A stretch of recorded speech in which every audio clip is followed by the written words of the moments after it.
Boa noite a todas e todas. Nós estamos agora já ao vivo pelo Facebook, numa conversa extremamente agradável e prazerosa que nós vamos ter hoje aqui na Academia Paulista de Direito. Então, nós já estamos aqui com as nossas queridas Sara e Cláudia conosco. Eu vou aqui clicar aqui para alterar a configuração do Facebook para tornar pública a nossa conversa. Pronto, agora nós já estamos falando publicamente, né, para todo mundo. E nós estamos aguardando apenas a Ângela chegar, né? Então vai ser um encontro maravilhoso, um encontro com três pessoas que têm um trabalho muito bonito de vida, um trabalho muito bonito pessoal, um trabalho muito bonito também profissional, né? E esse trabalho, ele se espalha, digamos assim, tanto numa vida muito séria, né, que exige sempre a nossa sociedade contemporânea, né, a vida da produção, digamos, mas também uma vida que é mais séria ainda, mas que tem uma ligação, assim, digamos, cosmológica, né, porque é uma vida poética, né, ou poética, como diriam os antigos gregos, né, portanto, uma produção desinteressada, que age sobre o mundo e transforma o mundo ainda mais do que aquela produção a que nós todos nos submetemos num regime muito difícil em que nós vivemos. Então, eu queria dar as boas-vindas agora a Sara Bonomi, que é uma querida amiga, que foi uma estudante da Faculdade de Filosofia, da Faculdade de Ciências e Letras, né, na verdade, Direito, naquela época era Direito, Serviço Social e História, da Unesp, no campus de Franca, e ela, antes disso, já era técnica em nutrição, e tem desenvolvido um trabalho muito bonito na presidência da Ordem dos Advogados, na presidência da Comissão de Direitos Humanos, da Ordem dos Advogados de São Carlos, né, uma cidade tão importante no interior de São Paulo, que tem uma história extremamente difícil, né, mas que, digamos assim, provoca, né, um trabalho de resistência e afirmação e de transformação que é extremamente bonito e importante para todo o Estado de São Paulo, para o Brasil e para o mundo, né? Cada vez mais nós estamos ligados com todos os lugares, todos os espaços. E tem iniciativas muito importantes na área ambiental, na área de organização da coletiva, na área da afirmação feminista, na afirmação das mulheres, não é? Na afirmação dos gêneros, mais ainda profundo ainda do que essa afirmação. E aqui também eu tenho o prazer de conhecer, né, a Cláudia, que é uma artista maravilhosa, não é? É alguém que hoje, terminando o seu doutorado, ela vai falar um pouquinho sobre o seu tema de trabalho, não é? Na Universidade de São Paulo, mas ela trabalhou em várias iniciativas muito importantes e iniciativas artísticas, de arte e de afirmação social, afirmação política nas periferias de São Paulo, né, sob a batuta do Celso Frateschi, que é uma pessoa que nós admiramos muitíssimo, né, que é extremamente importante, e que tem tido inúmeras iniciativas também no sentido de ligar a arte e a educação, ligar a arte e a formação das pessoas, formação dos espectadores e, portanto, rememorando aquele trabalho maravilhoso que foi feito por Augusto Boal, se eu posso citar, não é? No Teatro do Oprimido, né? Quer dizer, aquela transformação do espectador em ator, das espectadoras em artífices de seus destinos, né? Isso é extremamente importante. Então, depois de falar muito aqui, dar essas boas-vindas, na verdade eu ia iniciar lendo um poema que eu acho extremamente importante, mas eu vou esperar a Ângela chegar para fazer essa leitura. E eu queria, então, dar boa noite primeiro a Sara, Sara, e em seguida a nossa querida Cláudia. Sara, por favor, boa noite.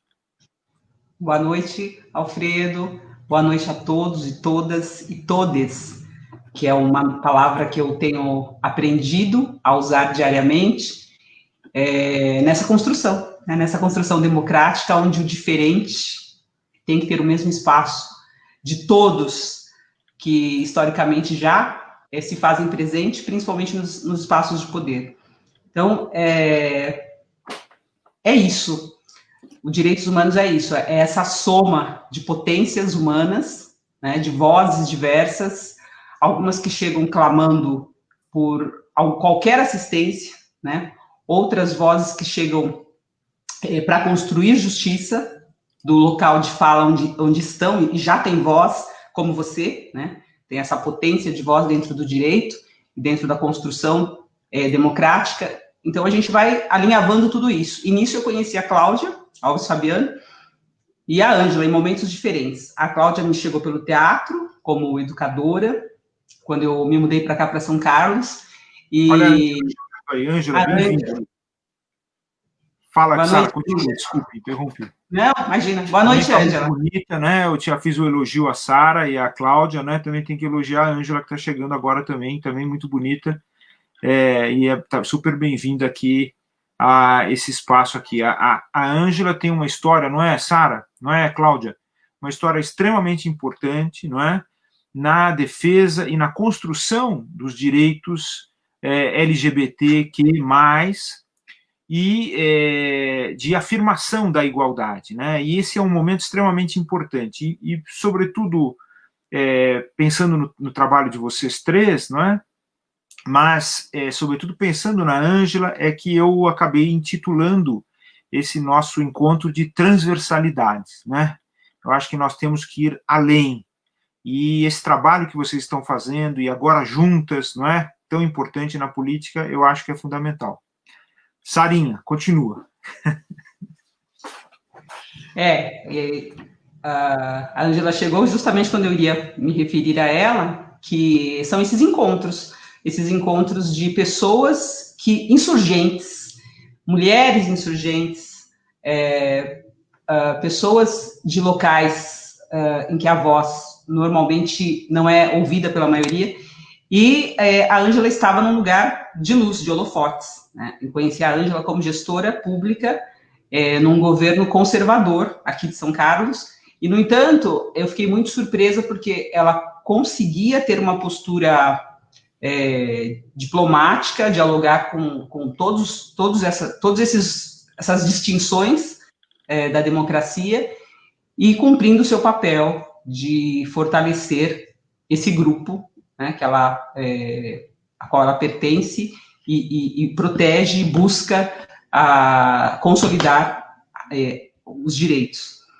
Então, eu vim da Unesp, que é uma formação muito humanista, e me perdi no direito, me perdi na construção da minha história profissional, e só quando eu tive um filho e resolvi vir para o interior, é que eu comecei a dialogar com o lugar da minha origem. Eu faço questão de falar que eu fiz técnico em nutrição, coisas que as pessoas pouco se referendam, né, ao colégio, mas esse momento da minha vida foi muito importante para eu ter consciência do meu lugar, né, do meu lugar de origem, porque eu sempre volto a ele, porque ali eu lidei com os operários, né, eu tive uma situação muito marcante, que o meu primeiro trabalho foi ao lado de uma favela, na periferia de São Paulo.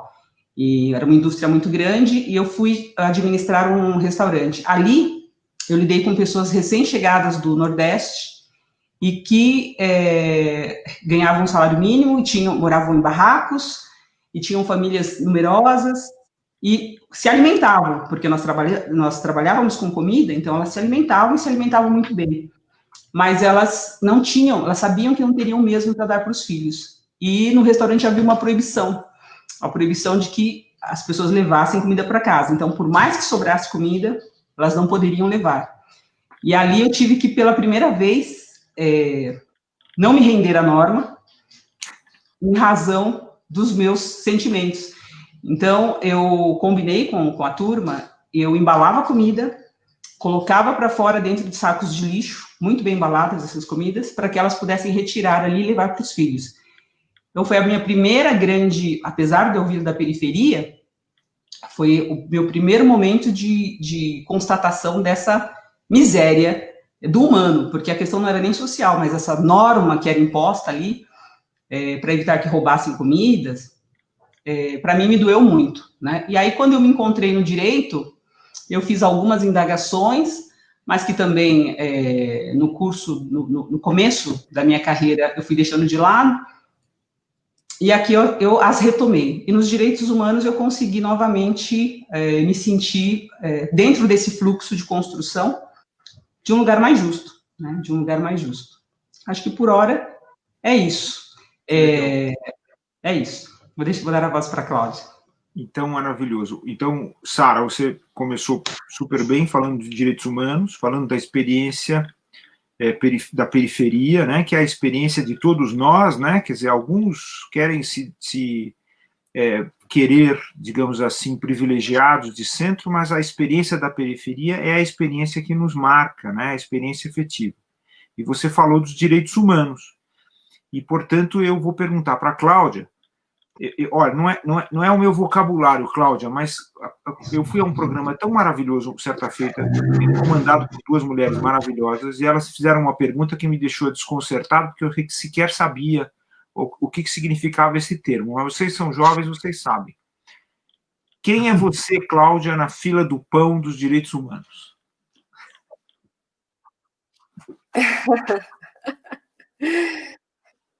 Bem, eu trabalho com arte, né? Eu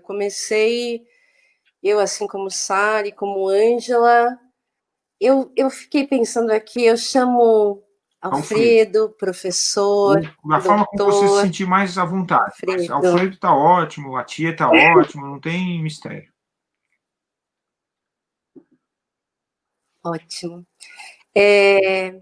Alfredo, assim como eu também sou de uma região periférica, né? Eu enfatizo isso sempre nas minhas falas. Eu venho da região de Pedreira, em São Paulo, que é bem pertinho de Diadema, e é uma área de extrema pobreza, né? O bairro que eu vivia era um bairro de extrema pobreza, e sou, como a maioria dos brasileiros, filha da desigualdade, né? Então, mãe nordestina, que vem do sertão em busca de um lugar ao sol em São Paulo, pai caipira, que trabalhava na roça, depois pintor de carros e que vem para São Paulo, eles se encontram, nasce uma família num bairro periférico, com toda a ausência do Estado que a gente está acostumado. Então, até os meus 18 anos nesse bairro, a ausência se mantinha.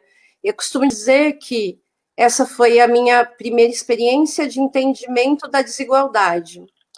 Na sequência, quando eu entro no mercado de trabalho, eu entendo o que é o trabalho precarizado, né? O que é a mais-valia, o que é as dificuldades de trânsito pelo território. E aí me vem, você falou um pouquinho aí sobre, né, quem sou eu na fila do pão dos direitos humanos.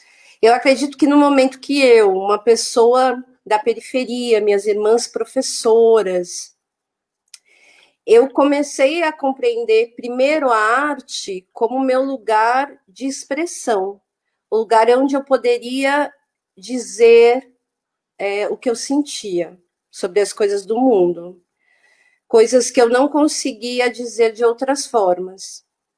Só num segundo momento, quando eu começo a entender os movimentos, entro na universidade pública, é que eu passo a compreender a relação dessa área, dessa atuação, com todas as questões dos direitos humanos, né? Tanto que hoje no meu doutorado eu falo, eu tenho a companhia do professor Milton Santos em todos os meus escritos, desde o mestrado, e eu trabalho a partir do livro Espaço do Cidadão, né, que fala basicamente dos direitos e de como eles se constituíram, dos direitos civis, né, de como, em que momento esses direitos individuais passam a ser esses direitos coletivos. Então, para mim, esse reconhecimento, entender que eu atuava nessa área, foi quando eu comecei a exercer a minha profissão ali de artista, mas mais que isso, de pedagoga teatral, né, que é a minha área de especialização. Então, eu trabalho para criar espaços de formação de artistas e de espectadores para que eles tenham outras formas de olhar, interferir no mundo. Então, não sei se eu respondi a sua pergunta, mas os direitos humanos começam ali na universidade e vão se consolidando, e estão se consolidando até o momento atual. O encontro com a Sara me traz novas faces dos direitos humanos, principalmente ligados às questões que ela costuma dizer, né, da norma, as questões legalistas também, porque talvez a gente saiba quais são os direitos que a gente tem, mas a gente muitas vezes não sabe como fazê-los acontecer efetivamente, né? E nesse sentido, acho que o trabalho da Sara tem sido muito enfático na cidade, nesse lugar. É isso, respondi? Não sei. Eu me apresentei e respondi ao mesmo tempo. Muito, respondeu super bem e maravilhosamente, e sobretudo, veja, a pergunta é só para provocar isso mesmo, que vocês falem, que eu gostaria que vocês falassem, né? E agora vamos escutar a Ângela Lopes, né? A Ângela, a Sara, de certa forma, apresentou você, ou pelo menos o encontro de vocês na gestão, numa administração conservadora, numa cidade, né, de São Carlos, que é uma cidade conservadora, né, uma cidade que guarda ainda até na memória espaços que dizem respeito a momentos muito problemáticos, difíceis, né, da história brasileira, que até hoje nós não conseguimos superar, né, o Brasil não se encontrou ainda com a sua história, não assumiu ainda a sua história, né, e São Carlos é emblemático nisso, né? Quer dizer, cada espaço é emblemático nisso, mas São Carlos, sobretudo.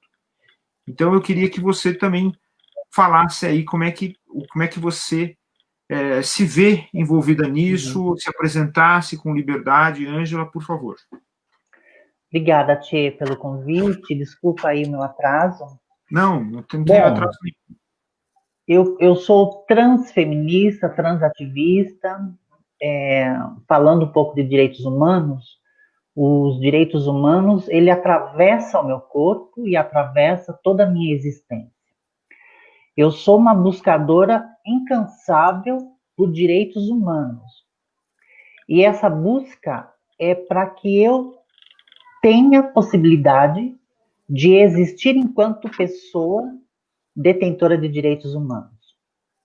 É uma busca que me move diariamente, constantemente, porque existe a negação dos direitos humanos para humanos que rompem com normas, rompem com pilares estabelecidos, com pilares vistos como imutáveis, que é romper as barreiras do corpo, romper com as barreiras da sexualidade, das orientações, provocar o judiciário, provocar os sistemas. Então, são vários sistemas que são postos à prova. E aí, a negação do exercício pleno da cidadania, a negação do exercício pleno do direito de ser, de existir e de expressar a identidade. Eu tenho 46 anos de idade, eu moro em São Carlos há 45 anos, Então, há 45 anos, eu enfrento essa cidade, esse sistema chamado São Carlos. Aos 7 anos de idade, a minha família já notou traços diferentes daqueles lidos como padrão para um menino de 7, 8 anos de idade. Foi o primeiro impacto com o sistema, e ali com o sistema familiar. Foi o primeiro impacto e a primeira negação dos direitos humanos, para que eu pudesse exercer os direitos humanos. E aí vem todo um processo de negação, e ele só vai se aprofundando,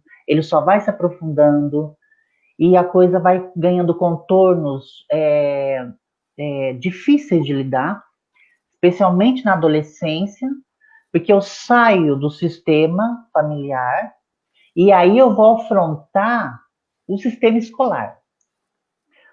Afrontando o sistema escolar, eu estou falando de 30 anos atrás, ou 29 anos atrás, nós não tínhamos nenhuma legislação, sequer a gente falava sobre direitos humanos, cidadania, direitos individuais.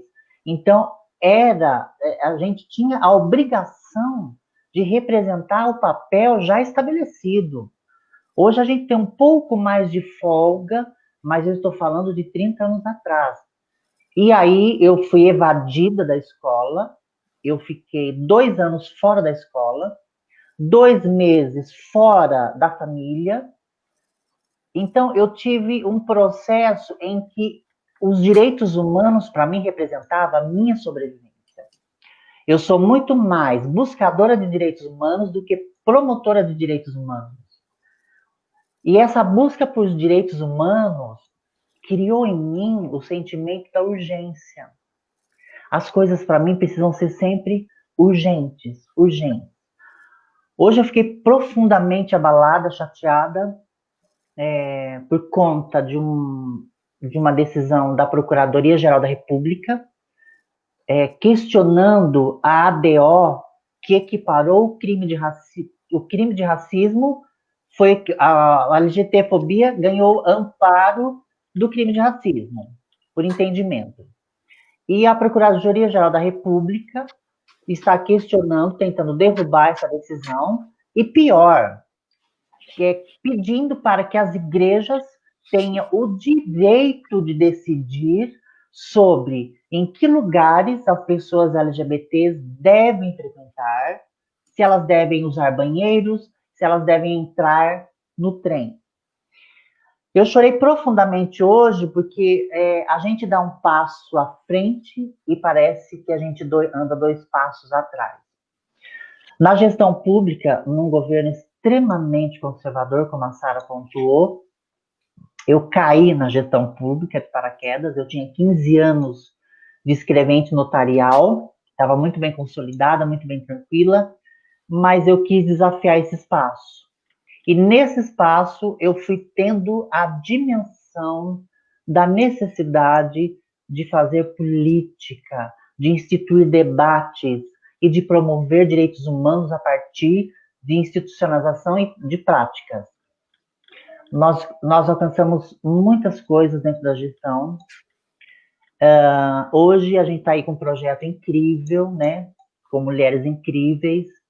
É mais um passo nessa trajetória e que muitas coisas venham e que muitas barreiras ainda sejam derrubadas.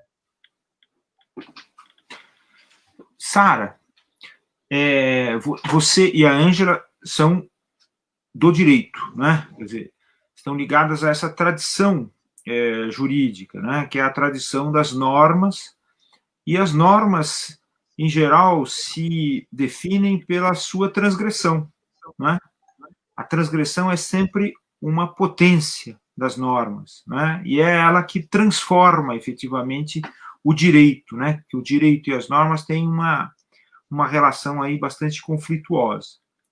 E vocês hoje vivem uma experiência que eu acho extremamente importante, eu acho que é alguma coisa que a gente deve refletir e compartilhar, né, essa reflexão, porque hoje a sociedade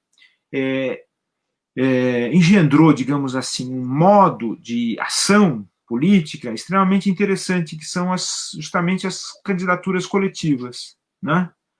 Ou seja, diante de um sistema difícil, um sistema que privilegia ainda tradicionalmente figuras que não existem na realidade, né? Por exemplo, o direito. O direito é interessante, até hoje as pessoas dizem assim, quando você dá uma decisão, você tem que pensar no homem médio romano, né? O homem médio romano não existe em lugar nenhum, né? E, sobretudo aqui no Brasil, nunca viu o homem médio romano. Mas, portanto, não pensa nas mulheres, não pensa nos gêneros, na pluralidade dos gêneros, não pensa na maioria da população brasileira que não está na média, né, que está abaixo dela em termos de direitos, em termos de serviços, em termos de educação, de saúde, de segurança, não é? E muitas vezes tem até o Estado contra elas, não é? No aspecto da segurança, sobretudo a violência, que é gravíssima, né? Os atos de violência e para quem eles se dirigem e quem eles se dirigem no interior da sociedade. Mas existe essa iniciativa que eu acho importante de resistência e afirmação, que é das candidaturas coletivas. O que significa isso, digamos assim, como uma atuação transversal, quer dizer, transgressora, assim, importante, né? E, aliás, eu faço a pergunta para a Sara, mas eu estou perguntando para vocês três. Uhum. Eu quero que vocês tenham liberdade de ir falando. Eu também não quero ficar aqui toda hora provocando assim, ó, Cláudia, Ângela, Sara, falem com liberdade. Eu queria que vocês expressassem isso. Eu acho que... vou abrir. Eu acho que isso diz bem da urgência que nós temos, da urgência social. A Ângela bem falou que eu tenho uma urgência, e eu acho que esse momento é o momento de grupos emergentes, né? Grupos emergentes, as pessoas a norma ela veio para dizer: você tem direito, você precisa ter espaço. Veja que até a norma que dita sobre a necessidade de candidaturas femininas, né, de candidaturas negras, ela já estabelece, já coloca luz nisso. No entanto, a gente percebe que, apesar da norma, assim como todas as normas que garantem os direitos essenciais, isso não se efetiva, não se efetiva. Então, eu acho que após tantos anos de uma Constituição que pugna por liberdades, por essencialidades, as pessoas se aperceberam que ou eu grito, né, ou isso não vai se consolidar nunca. Então, o que nos liga é essa urgência. Então, somos mulheres, né, cansamos de não ter voz, e aí, brilhantemente, chegamos nesse Mulheres Visíveis, né, que exigimos a visibilidade, uma composição brilhante. Contudo, cada uma aqui bota a luz numa urgência. Eu, como sou desses vários ramos de necessidades, porque direitos humanos é isso, então eu olho para o meio ambiente, eu sei que é essencial. Eu olho para uma pessoa na rua, eu sei que tem uma norma essencial que o compraz. Eu vejo o cidadão negro, que, como você acompanhou aqui o ano passado, né, pode sofrer racismo dentro de uma estrutura pública e, no entanto, nada o ampara, né, apesar da norma. Enfim, são tantas falhas aí na aplicação da norma, e quando você me fala desse homem médio que a norma deve primar, eu digo, nós não temos nem um homem médio, um aplicador, né, o aplicador da norma está muito longe dessa concepção, de ter essa concepção de homem médio, né? Ele faz parte de uma elite, a maior parte dos aplicadores fazem parte de uma elite que não tem nem a capacidade de entender qual é a necessidade do homem médio. Então, a gente tem aí uma série de falhas no sistema democrático que precisam ser corrigidas. E é nesse momento que nós entendemos que é preciso potencializar essas urgências, no encontro, né? No encontro. Eu recebi um convite para sair de um grupo do partido para sair como prefeita, para concorrer à campanha majoritária. E, num certo momento, eu percebi que que o grupo não estava pronto, talvez eu não estivesse pronta para entrar nessa luta sem me sentir sem me sentir fazendo parte de um grupo coeso, sabendo da urgência da representatividade de gênero e de etnia.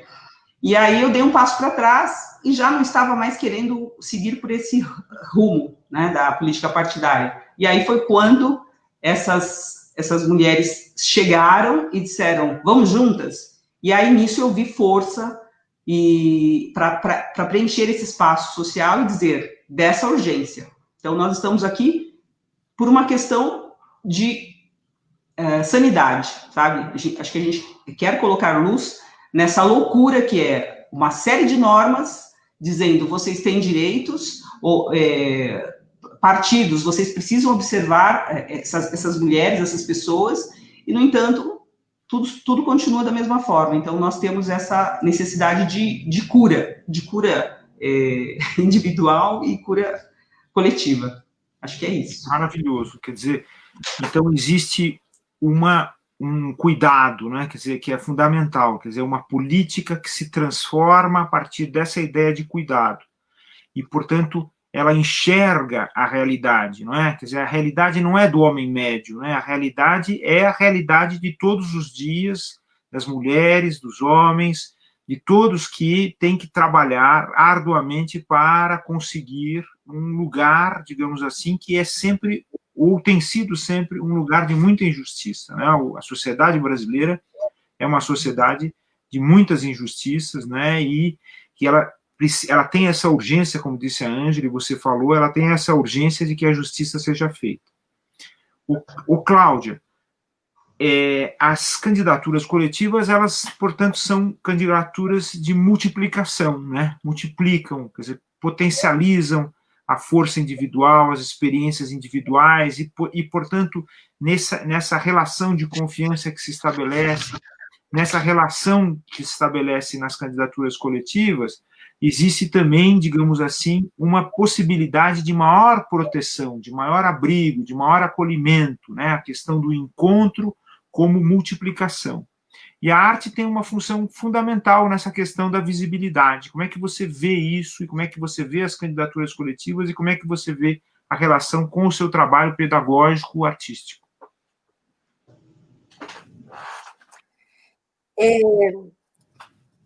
Atia, eu acho que a candidatura coletiva, ela traz uma coisa que me parece fundamental, assim, ela traz um novo olhar para a representação, de fato, colocando a coletividade e a questão comunitária no centro da questão. Então, eu despersonalizo, eu tiro o foco de um único sujeito e coloco num grupo de ideias. Eu acho que isso é fundamental num primeiro aspecto que eu gosto de levantar em relação à candidatura coletiva. Então, eu vejo uma vereança, uma proposta de vereança amplificada a partir dessas três presenças aqui. Isso é uma coisa. A outra coisa é que eu lembro muito de um Roda Viva, não sei se foi na década de 80 ou de 90, que o professor Milton Santos estava lá no centro da roda, né? E ele falou de um conceito, né, que foi cunhado do Sartre, da experiência da escassez, que a experiência da escassez era revolucionária e, portanto, que os pobres eram revolucionários. Ele foi muito atacado nesse Roda Viva e só depois que eu comecei a me aprofundar na obra do professor. E uma coisa que hoje eu penso sobre esse conceito é que quando se fala de experiência da escassez e que ela é revolucionária, aí eu começo a perceber onde está a escassez, né? A escassez está, assim, na ausência do poder público nos lugares onde deve estar. A escassez está na ausência de mulheres participando do legislativo, do executivo, dos espaços decisórios. Então, a ausência ela está em muitos lugares, a escassez está em muitos lugares. E quando a gente olha essa escassez, amplifica e trabalha a partir dela, é sim revolucionário isso. A arte entra como? Eu sou uma pessoa que venho também da experiência dessa escassez primária, que é a escassez que geralmente quando temos determinados momentos do ano em que a escassez mais básica ela é trazida para o debate. Ah, não temos água em determinados lugares, não temos comida, não temos saúde, são coisas que a gente ouve há muito tempo. Mas o professor Antônio Cândido, ele diz uma coisa que é do campo dos direitos também. Ele fala do direito à literatura. Ele fala do direito à literatura falando de todas as linguagens, da arte como direito para a expressão, para a comunicação, para olhar a vida por outras dimensões que não as que estão dadas. Então, quando ele fala isso, ele está falando de um aspecto revolucionário e realmente transformador da arte.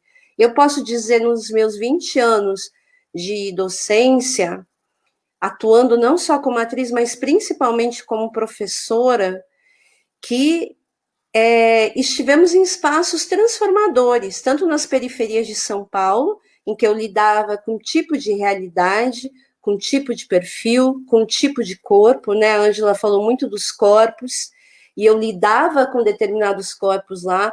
Quando eu venho para a universidade, eu lido com outros corpos. E eu vi esses corpos se transformarem. E essa transformação, ela vem em aspectos que... Ela vem desde uma mudança de atitude mesmo, no sentido de começar a conseguir se comunicar, dialogar com o mundo, né? Porque a expressão é um aspecto. Primeiro eu tento me expressar, e depois eu elaboro para poder me comunicar, né? Eu uso a arte, trabalho com pedagogia do teatro, porque eu acredito nesse espaço da comunicação. A gente não pode parar, porque senão é muito fácil, né? Eu saio por aí me expressando, e não me comunico com ninguém. Então, eu acho que é dessa forma que a arte entra nesse projeto como aspecto também fundamental, também urgente e no mesmo patamar. Eu gosto de falar isso muito, porque nos debates em geral, a cultura, ela sempre, porque a gente vive num país tão desigual, infelizmente, a cultura é sempre aquela coisa, ou ela é lida como por entretenimento, né? Ela vai para a política de eventos, mas ela não é entendida como uma necessidade do sujeito, tanto quanto se alimentar, entende? Porque assim, não basta que as pessoas se alimentem, a saúde, o corpo humano, uma vida em comunidade humanitária e humana, ela necessita que a gente trabalhe todas as dimensões do sujeito. E essa dimensão, efetivamente, ela é sempre esquecida, né? Então, eu acho que a minha composição nesse grupo de mulheres incríveis vem nesse sentido, porque é dessa forma que eu acredito que a arte precisa existir em todas as composições, né? Na vida em comunidade. É isso, desculpa, eu me estendi um pouco, perdão. Não, maravilhoso. Não tem nada que pedir desculpas, está ótimo. Estou gostando muito. Nossa, e citando autores assim que são maravilhosos, né, como o Antônio Cândido, Milton Santos, a geografia, a importância que tem esses dois autores, né, tanto o professor Cândido quanto o professor Santos, não apenas no Brasil, mas no mundo inteiro. E essa afirmação que eu acho fundamental de que a arte não é alguma coisa que é um apêndice da realidade, a arte é a realidade, né? E talvez seja o lado mais real daquilo que nós ingenuamente chamamos de realidade, porque é o lado mais potente, o lado mais poderoso, né? O que carrega uma capacidade de transformação que os outros lados não carregam, né? Exatamente por lidar com a possibilidade de criação, de imaginação. Eu acho isso extraordinário, né? E a arte não pode ser considerada como alguma coisa superficial, como alguma coisa que vem depois, não é? Em geral, o orçamento público, por exemplo, é lidado como se houvesse apenas a economia, né? Se houvesse a privação, mas existe mais do que isso, existe a afirmação humana, né? Por isso eu sempre falo de resistência mas, além da resistência, eu acho que a afirmação é importante, né? E a arte possibilita isso. E isso se liga, claro, com essa experiência da Ângela, que é a experiência do corpo, não é? Quer dizer, a experiência do corpo, que é o corpo, que não é um corpo individual, né? A sociedade política é exatamente a imaginação de que existe um corpo coletivo, não é? E se inicia, digamos assim, a política na modernidade, na época moderna, ela se inicia com um livro, que é o livro de Hobbes, que é o Leviatã, não é? Tão famoso, que é talvez o livro que teve a primeira capa desenhada especificamente para ele. E é exatamente a figura de um soberano, de um rei, com a espada e o cetro, não é? E ele é composto por inúmeras outros corpos, que são os súditos, né, os sujeitos no interior desse reino. Né? Quer dizer, a afirmação de um poder que submete a humanidade. Né? Quer dizer, então, a modernidade começa com essa visão, digamos assim, do corpo coletivo. E a gente tem a Constituição, não é, Ângela? A nossa Constituição, o Gil Carvalho, que está nos acompanhando, ele diz isso, a nossa Constituição é uma Constituição maravilhosa, é uma Constituição afirmativa de direitos, como disse a Sara, e há uma resistência enorme em fazer com que ela se torne realidade, não é? E isso é grave, não é? Quer dizer, na hora que ela estava se tornando realidade, porque ela cria políticas públicas de igualdade, ela cria obrigações, deveres, de repente há uma reversão violenta, e nós parece que voltamos aí 30 anos, você falou dos 30 anos, né? Os 32 anos da nossa Constituição, nós voltamos para o tempo anterior, né? Que nós vivemos uma ditadura extremamente difícil. Agora, como é que você vê, digamos assim, Ângela, essa constituição desse novo corpo coletivo, a partir da própria candidatura coletiva que vocês estão fazendo, isso que a Cláudia falou que eu achei extremamente importante, né? Quer dizer, uma nova forma de representação, uma nova forma de afirmação no campo da política. Bom, eu estava hoje analisando a Constituição diante desse cenário que eu acabei de citar, e o artigo 5º da Constituição é maravilhoso. Ele, por si só, resolveria todos os nossos problemas, todos esses debates que são levados a altas instâncias.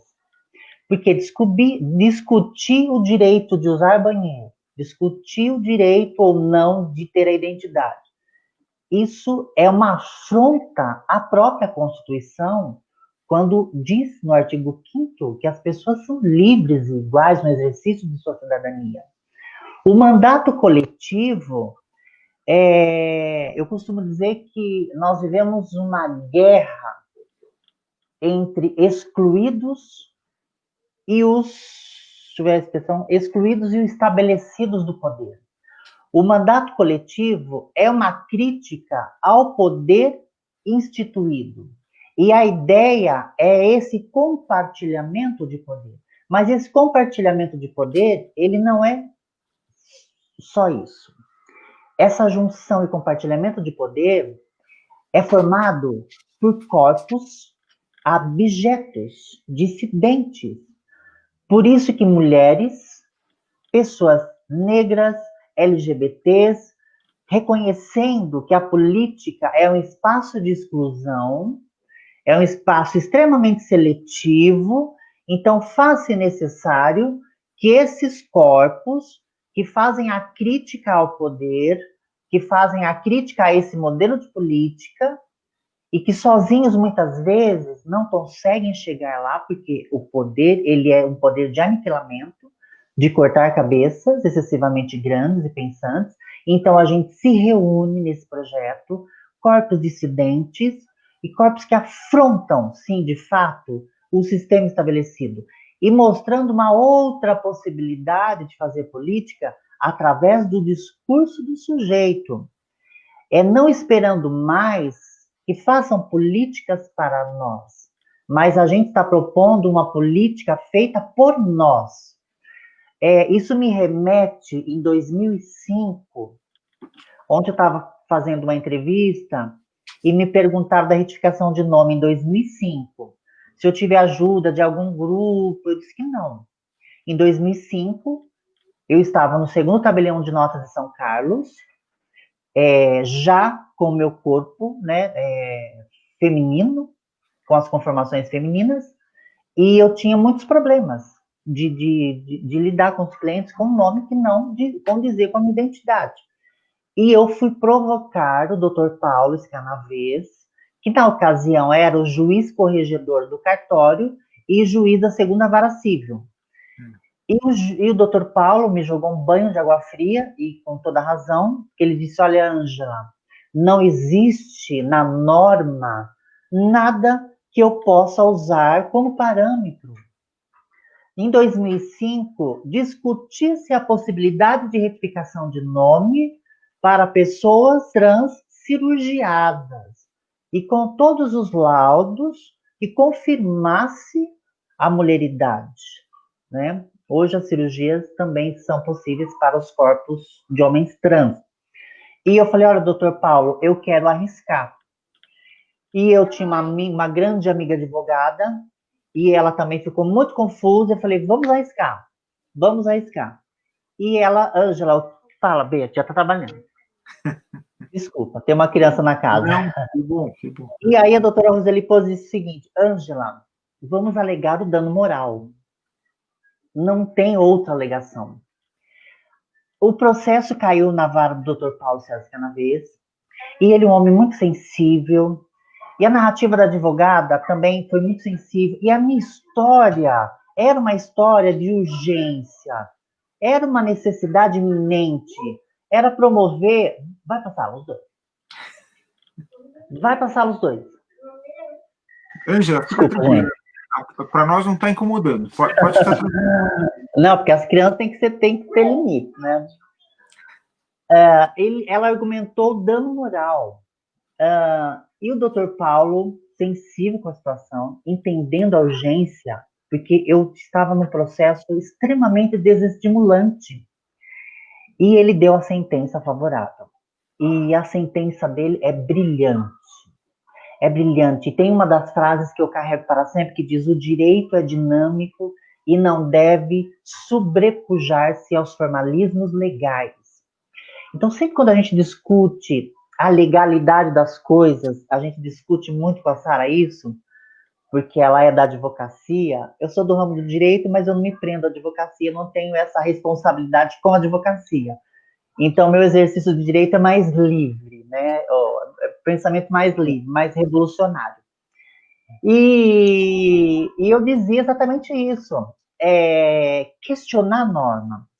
Se eu não tivesse questionado a norma naquele momento, se eu tivesse dito: não, a norma está posta e a gente não pode questioná-la porque não tem outra opção. Existe opção. Quando ali tem uma necessidade que justifique quebrar a regra, quebrar a norma. Então, essa proposta que a gente está vivendo, especialmente a partir das candidaturas coletivas, é quebrar a norma das coisas, é romper com o padrão estabelecido, porque já ficou evidente para toda a sociedade, para nós, para toda a sociedade, que esse modelo estrutural não funciona mais. Então, ele precisa ser ruído e transformado. E a transformação vem através de outras possibilidades. Olha, maravilhoso isso aí, essa ligação do direito com uma liberdade verdadeira, né? Eu fico feliz porque eu conheci o Paulo Escanavês, e eu me lembro de ele ser uma pessoa extremamente ponderada mesmo. Eu fico feliz de ele ter dado essa sentença que, aliás, até onde eu saiba, o Ângela, é uma sentença pioneira, não é? Você sim, foi a primeira a obter a alteração. Eu fui a primeira no Brasil, sim. Que beleza. Tanto que virou uma jurisprudência, e eu tive que ficar mandando a sentença para o Brasil todo, e meninas pedindo. E assim, isso abriu caminhos. E aí isso foi possível que a Suprema Corte também acolhesse a decisão, e agora a gente tem a possibilidade de ir no cartório e fazer retificação de nome sem nenhum problema, sem nenhuma burocracia. Então, são enfrentamentos que são feitos, são provocações que são feitas, quebrando a lógica das coisas, e abrindo espaços, né? E isso é muito lindo, né? E que legal que sociedade. você fez isso, quer dizer, não como uma jurista, uma profissional do direito, mas você fez isso porque era seu direito, quer dizer, ele pertencia a você, né, a você especificamente, Ângela, e você obteve isso, quer dizer, eu acho isso bonito, né, sem intermediários, foi você que abriu esse caminho, eu acho isso super legal. O que você acha, ô Sara? Assim você estabelece entre vocês são... Eu tô aqui, tia, eu tô aqui para falar o seguinte, me manda essa sentença, Ângela, por favor. Eu não tinha te mandado ainda. Não, porque para o nosso próximo embate sobre legalidade, eu preciso ter dialogado bem com essa sentença. Porque assim, o que ocorre? Depois de tudo que nós passamos na nossa democracia, a legalidade foi onde a legalidade foi tratorizada. Então eu tenho muito cuidado com isso. É claro que o direito nos dá essa capacidade de valorar, né, de sopesar entre dois valores, né, e dialogar com isso. Falar, né, eu posso adaptar, eu posso fazer uma análise, né, diante de toda a conjuntura e do valor que está em questão. Agora, via de regra, quando há um estatuto, há uma normatização muito clara para um determinado grupo, eu sou pela legalidade. E eu acho que a gente tem que questionar a norma, né? Mas não a aplicação da mesma. Acho que a gente tem que questionar, querer mudar essa norma, né? Enfim. Mas é isso. Eu sou de questionar, inclusive a primeira ação popular ambiental que eu movi, teve essa questão, né? Nós entendemos que a norma estadual, que era de 2012, não contemplava o estado de devastação do cerrado, né? Então, assim, a gente sabe que a norma não acompanha a velocidade dos acontecimentos sociais, das necessidades sociais, e aí é preciso questionar mesmo. Então, quando eu tive aí em São Carlos, a seu convite, que foi uma das experiências mais, assim, fascinantes que eu tive na minha vida, preservo isso, né? A minha imagem de São Carlos é uma imagem maravilhosa por sua causa, viu, Sara? E você me levou ali, ao largo da Universidade Federal de São Carlos, no Cerrado, né? E você é uma lutadora, batalhadora pelo meio ambiente, né? Muito corajosa, né? Como você referiu nessa ação popular, na questão da preservação do cerrado, na importância que o cerrado tem, a fauna, a flora, né? Num momento tão difícil que o Brasil vive, que é o desprezo, novamente, pelo meio ambiente, né? Um desprezo que é também um desprezo, quer dizer, você vê como essas coisas são próximas, né? Ao mesmo tempo que se tem desprezo pela natureza, se tem desprezo pelas populações indígenas, se tem desprezo pelas populações negras, se tem desprezo pela população LGBT+, enfim, essas coisas estão todas acompanhadas, né? Como se, na verdade, nós estivéssemos reconstruindo, digamos assim, o mal contra o bem, né? Eu acho que a questão começa no desprezo ao conhecimento, né? E quando você vê uma porção de bioma em devastação, como é o Cerrado, dentro de uma universidade, que precisa ser protegido por um grupo, então você entende aí a raiz de tudo. Então, teve a sociedade se deixou entrar nesse lugar em que a ciência, o conhecimento, começou a ser desprezado. Eu entendo dessa forma. Aliás, deixa eu fazer uma pergunta para a Ângela antes de passar para a Cláudia. A Cláudia deve estar ansiosa para falar, mas, Ângela, por que a gente fala... Isso é uma coisa que sempre me deixa assim em dúvida, mas evidentemente eu não sou o dono de dar a resposta a essa questão, né? E você pode dar essa resposta, e coletivamente você pode dar essa resposta, e vocês também. Mas por que a gente fala tanto em população, ou povo, ou o grupo LGBTQ+? Por que a gente já não diz efetivamente abandona as letras, não é? E já diz especificamente quem são, e como nós devemos, digamos assim, respeitar as pessoas que são efetivamente lésbicas, gays, os transexuais, travestis, os bissexuais, queer, e assim por diante. Quer dizer, por que a gente já não diz expressamente isso? Qual é a razão de se utilizar essa mediação das letras? Veja, a gente precisa entender, a gente precisa fazer um resgate histórico. Lá pela década de 90, 80, 90, fez muito sentido esse aglomerado de sigla, que não era tão extenso.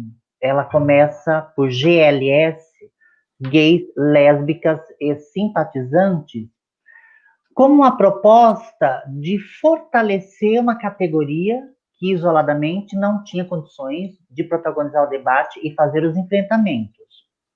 Essa sigla era prioritariamente estabelecida por homens cisgêneros gays. Quando a sigla vai ganhando outras conformações, e aí existe um debate interno, e eu sou uma das críticas a essa elasticidade da sigla, porque isso promove um apagamento dos sujeitos na falsa ideia da hegemonia. Não existe uma hegemonia quando se trata de identidades e orientações tão distintas. O debate recente, o debate mais acalorado dentro do movimento, é para a particularização das siglas. Eu faço um debate e eu uso a sigla para dar a ideia de que eu defendo os direitos dessa coletividade. Mas quando eu, sujeito Ângela, vou fazer um recorte mais específico, eu trago a questão da transexualidade para a travestilidade, que é aquilo que, para mim, é mais caro. Por quê? Porque é o que me atravessa. É aquilo que, historicamente, foi silenciado nessa sopa de letrinhas, porque a gente faz essa junção de letrinhas, e aí os excluídos continuam sendo excluídos.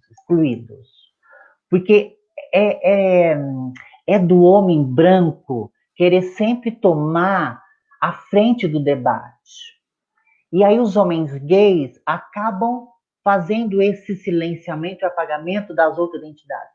Então, é uma crítica que está sendo feita, você colocou isso muito bem, porque é preciso particularizar cada sigla, dar voz, dar corpo, dar identidade, porque nós estamos falando de questões totalmente distintas, de identidades, de orientações, de não orientações, né?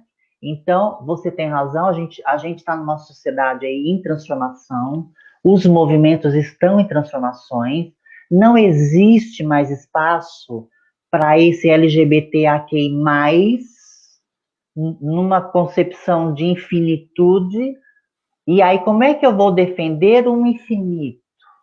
Como é que eu vou defender aquilo que eu não sei o que vem para além? Então, é um debate que está sendo feito e extremamente necessário. Cláudia, você tem que falar agora, porque você é a nossa, digamos assim, nesse trio maravilhoso, né? Você é a voz da a imaginação plena, não é isso? Na liberdade absoluta de criar, né? Criar um novo mundo, né? E eu vejo que vocês dialogam muito aí, né?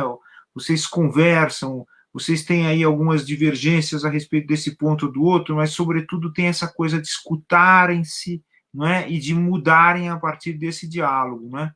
Nossa, seria maravilhoso se a política sempre fosse assim e se vocês realmente conseguirem mudar a política, né?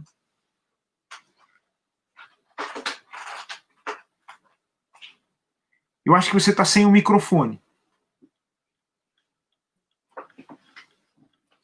Acho que o exercício é esse. Eu costumo dizer que para os meus estudantes, as pessoas que já tiveram aulas comigo, que a questão do teatro, né? Eu venho desse lugar, venho do lugar do teatro, o coletivo ele está sempre colocado. Você não faz de maneira nenhuma, você não trabalha com essa linguagem, assim como existem outras linguagens em que isso é possível, no teatro não. Teatro é vida coletiva, é vida comunitária, você não elabora absolutamente nada sem aprender a escutar e ser escutado. Você, né? A gente tem uma série, e daí como se faz isso?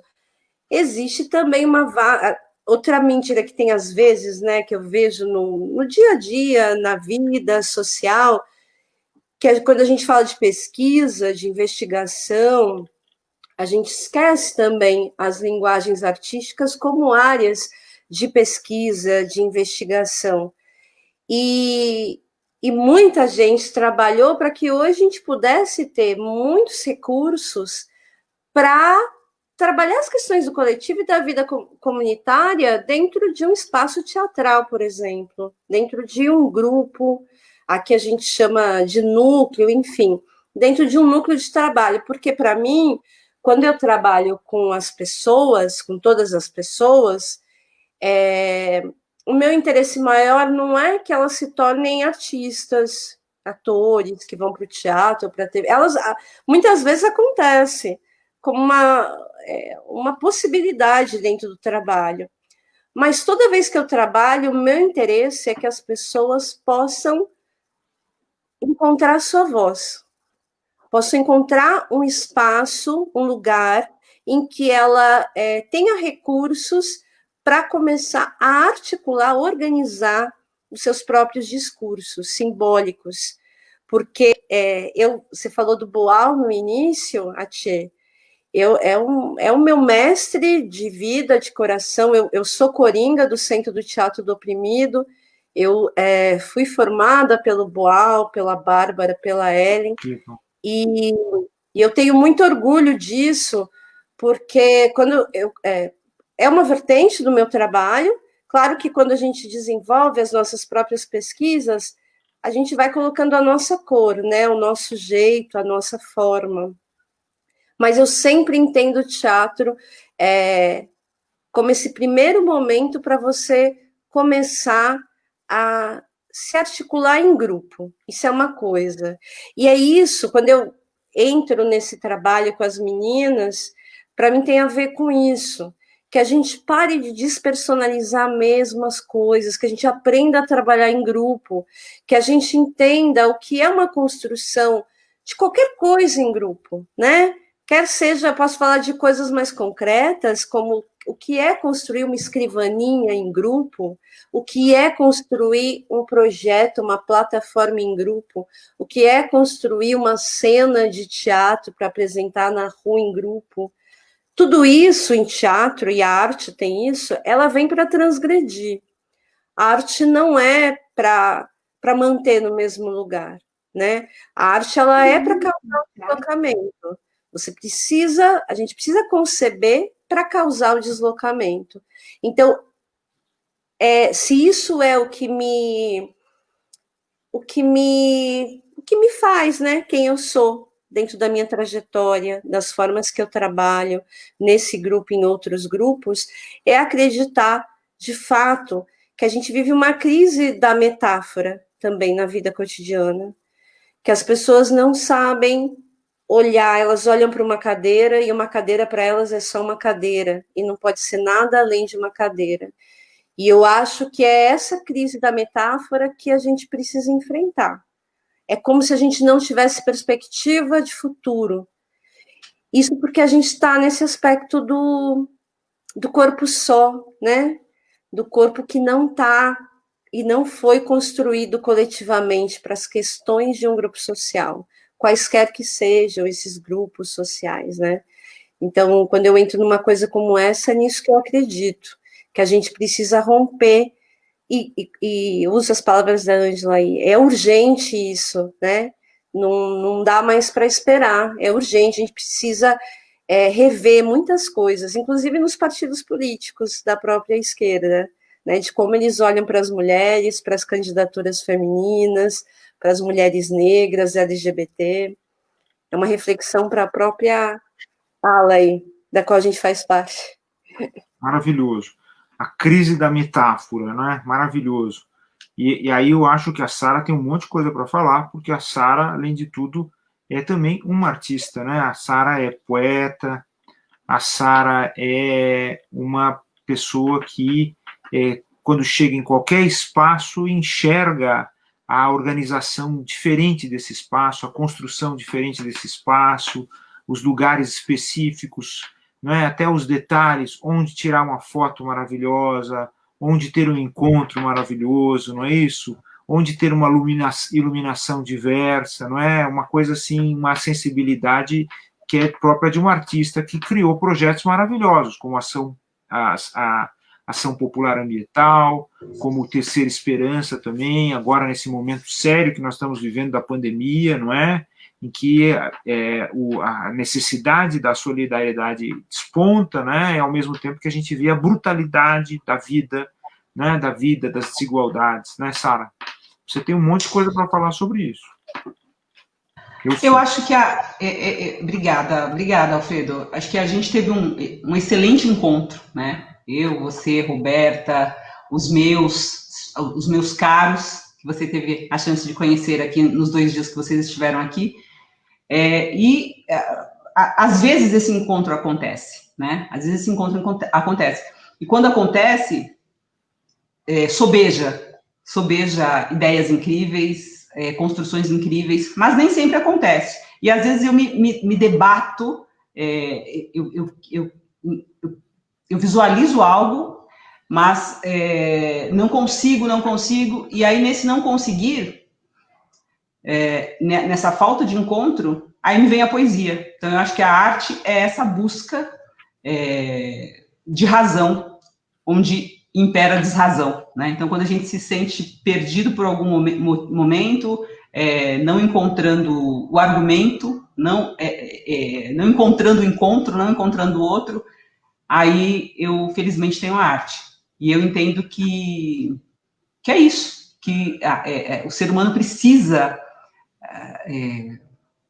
encontrar esse lugar para não entristecer, né? Para não entristecer. E o projeto Terceira Esperança foi isso. Eu, como iniciei na área de saúde, eu trabalhei no hospital, fiz técnico em nutrição. Então, aos 17 anos, eu estava entrando no hospital da USP, o Hospital Universitário da USP, para fazer estágio. E era muito sofrido vivenciar aquilo. Eu passava a maior parte de tempo na cozinha, mas às vezes eu tinha que visitar os doentes, e eu evitava ao máximo, porque aquilo me entristecia. Aqueles corpos sem energia, pessoas muitas vezes sem esperança, e aí eu percebi que ali não era a minha área. E aí, no início da pandemia, com essas notícias de que faltaria material essencial, como faltou no mundo todo, eu me desesperei. Eu falei, mas como através da Comissão de Direitos Humanos, tudo chega, né? Então vieram algumas denúncias de pessoas da saúde falando, não tem material. Então eu me desesperei, eu falei, se eu fosse um profissional da saúde, eu não iria.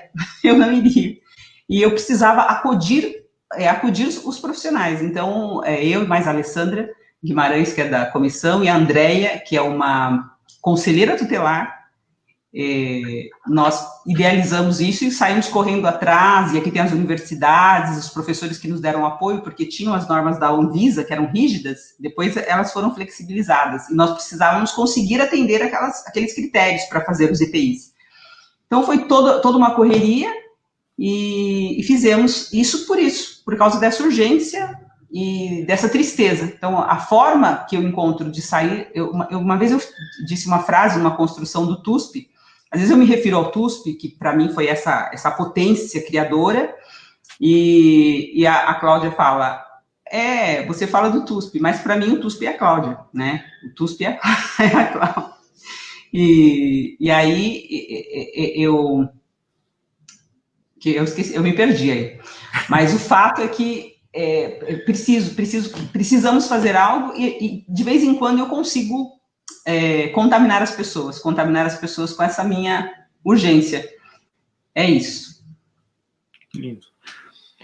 Minhas caras Ângela, Cláudia e Sara, lamentavelmente, a gente já passou aqui 1 hora e pouco da nossa conversa. Eu queria conversar mais com vocês, eu queria ter a oportunidade de conversar mais com vocês, e eu vou gostar muito se vocês puderem retornar para a gente conversar, tá bom? É um prazer enorme, uma honra enorme estar conversando, vocês são pessoas apaixonantes, não é? Eu vou fazer o seguinte, então, eu vou ler aquele poema que disse que eu ia ler no início, e em seguida eu queria que vocês, cada uma, com toda a liberdade, deixasse uma mensagem que eu acho que é importante nesse momento que nós estamos vivendo, mas, sobretudo, uma mensagem que é o significado dessa ação de vocês afirmativa para a mudança, né? Eu acho que isso é importante, tá bom? Eu vou ler. É uma contribuição de uma mulher antiga, é uma contribuição de Safo, na Antiguidade Grécia, e é uma chamada de uma deusa. Essa deusa, para Safo, era Afrodite, não é? Mas ela pode ser também Oxum, ela pode ser a mãe Yara, não é isso mesmo? Ela pode ser Chitá também, para os asiáticos, pode ser Pachamama para os povos originários, enfim, há uma multiplicidade de figuras femininas que estão aí, que se vocês visitarem o site da Academia Paulista de Direito, vocês vão encontrar como símbolo da academia exatamente essas mulheres, né? Então eu vou ler brevemente e depois vocês vão falar com absoluta liberdade. Afrodite imortal, em seu vestido de flores brocadas, criança de Zeus, tecelão de artimanhas, eu oro. Querida senhora, não esmague meu coração com dores e tristezas, mas vem aqui como antes, quando você me ouviu meu choro distante, você ouviu e veio, deixando a casa de seu pai em sua carruagem de ouro. Lindos pardais rápidos a conduziram sobre a terra negra do céu e pelo meio do ar, girando suas asas em um borrão. E você, ó deusa abençoada, com um enigmático sorriso em seu rosto imortal, pergunta-me o que ocorreu dessa vez, por que proferi seu nome novamente e o que eu especialmente desejo para mim nesse coração frenético. Venha para mim agora mais uma vez e me liberte da ansiedade que extenua. Tudo o que meu coração anseia, preencha, e seja a minha aliada na batalha da vida, na batalha do amor. Sara, Cláudia e Ângela, por favor, vocês têm a palavra agora.